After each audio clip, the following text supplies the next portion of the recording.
This next exercise I call River of Rhythm.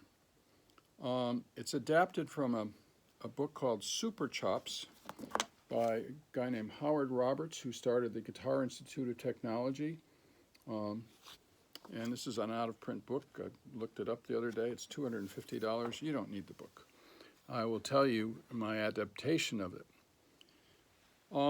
The purpose of this exercise is to learn how to flow, to learn how to connect rhythmically, to learn how to hear subdivisions. And so basically the premise is that I'm going to play a backing track. I'm going to play it at metronome marking 60. And I'm going to play it, I'm going to improvise, and I'm going to play eighth notes.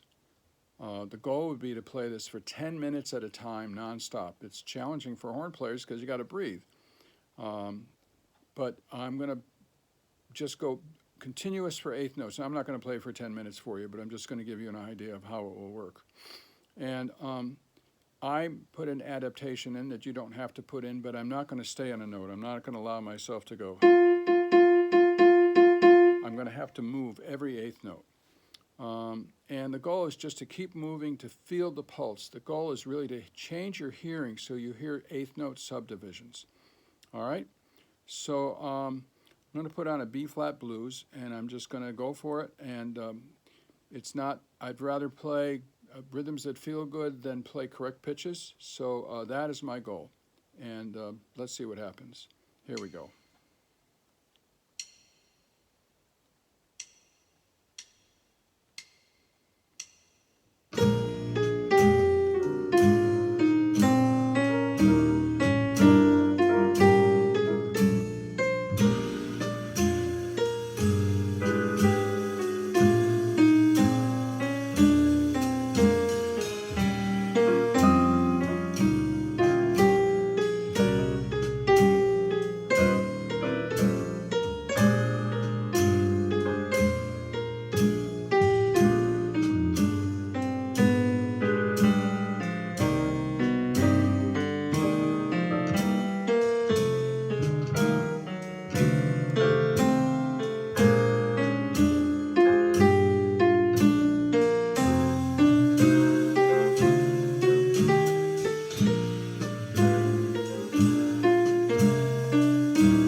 Okay, so that wasn't 10 minutes, but I just wanted to give you an example of what that is like. And the whole point is to make it feel good, make it flow. If you could learn how to make eighth notes feel good, and I was playing swing eighth notes. If I were playing a Latin tune, I'd play straight eighth notes. If you can learn how to make that feel good, when you step it up to a tempo, faster tempo, it's going to feel great. So if it doesn't feel good at a slow tempo like that, it's not on the tempo, it's on you, and that's okay. But you really want to get to hear those subdivisions. Now what I did, and I adopted many of these from this Super Chops book by Howard Roberts, is I played it 10 minutes at a time, and I spaced it out. I played it 3 times a day. Is what Howard recommends it. When I did it, I actually did it 4 times a day, twice on electric bass and twice on upright bass.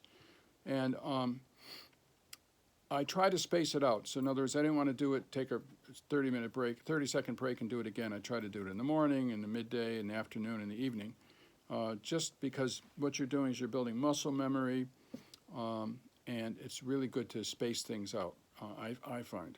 Okay, then I did it for 6 days. And then the 7th day, I rested.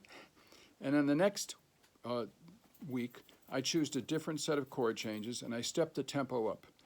And I have a chart on the website that gives you some examples of how you can step it up. I stepped it up by 6, Howard Roberts stepped it up by 12. I found that pretty challenging.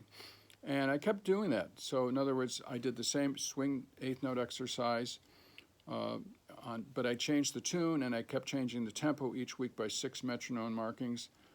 And then on the 7th day I rested. And then on the 7th week I went back and I played the first tune, but at the new tempo. And then on the 2nd day of the 7th week I played the second tune. So I played the first 6 tunes that I'd played at a faster tempo. Then on the 8th week, I went up and I slowed the tempo down, but this time I played eighth note triplets. So actually was playing pitches faster. And that's great because that just gives you a different insight into eighth note triplets and that kind of subdivision. And so I did that for the next 6 weeks. And again, I just chose a different tune. And the important thing is to make a backing track. I think 10 minutes is great, because you really want to ingrain this.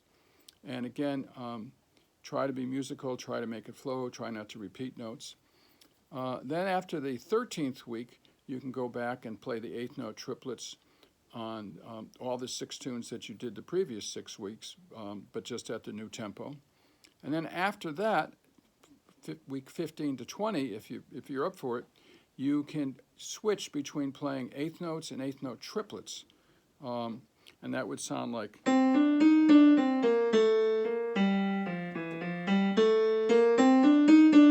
you do it randomly. You can shift back and forth between the eighth note and the eighth note triplet as you like. And of course, the tempo is going to be pretty fast at that point, but you've gradually built up to it. It's an amazing exercise. I did it in 1984, and I hadn't seen some friends in a long time, and when they heard me, they just like, wow, what did you do? Because your time is so much better and so much deeper. And I also learned how to flow, and I also learned another important element is that I learned how to make decisions quicker. In other words, if I'm on a pitch, I needed to move to a different pitch. And so I just practiced making that decision. This is a great exercise. I call it River of Rhythm. Try it out. You'll like it.